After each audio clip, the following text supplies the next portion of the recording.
Why wasn't Mad Max Fury Road profitable? It had a decent storyline, it had some of the best action sequences of the century, it even won 6 Oscars. It was great. What a lovely day! But it didn't work. Because it was not about Max. The story was about Furiosa.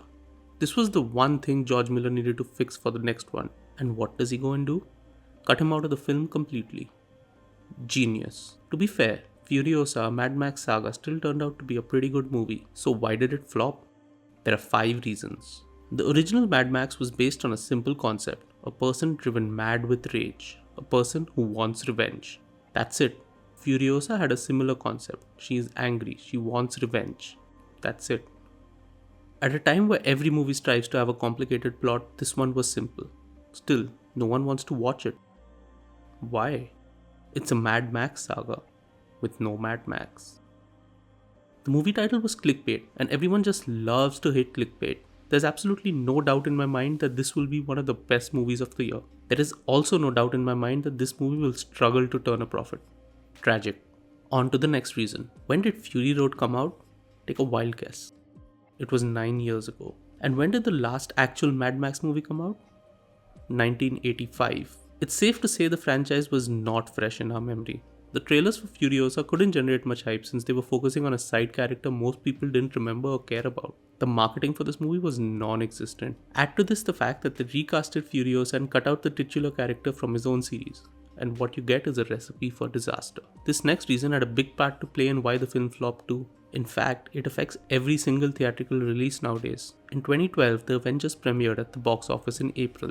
If you missed it in cinemas, you had to wait 5 months to watch it at home. Cut to 2024 and Godzilla x Kong The New Empire released in cinemas on 29th March 2024. As of 14th May, you could watch it at home. The Fall Guy released on 3rd May and by 21st May you could watch it at home. It's like the audience has found a glitch. The convenience of digital releases has made it almost pointless to go through the effort of visiting a cinema and eating overpriced popcorn.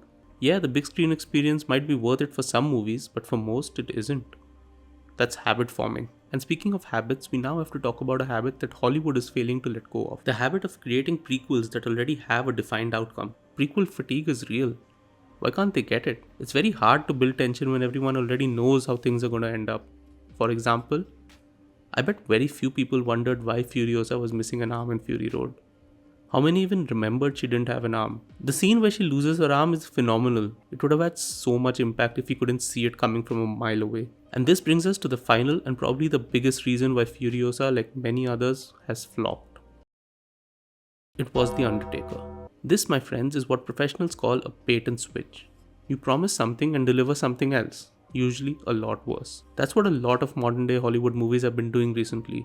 They pick up a popular franchise made famous around a particular character. They then, over the course of a few movies, or in some cases a single movie, phase that character out of the limelight while treating them like a bumbling idiot. And by the end of it, you have a new protagonist who everyone instantly hates because they usurped one of their all-time favorites. Sorry. What do you call people who think like this? I'll let Professor McGonagall do the honors. Babbling, bumbling band of baboons. If this movie came out before the female protagonist bait and switch trope was driven into the ground, it might have worked. Yes, we don't care much for Furiosa, but no one hates her. Why? She wasn't instantly better than Max at everything she does. Who knows? In 2019, Furiosa, Mad Max Saga might have even turned a profit. I've never done something like this before. If you liked the video, please like, comment and subscribe. If you didn't like it, I thank you for watching till here and I hope to change your mind in the next one.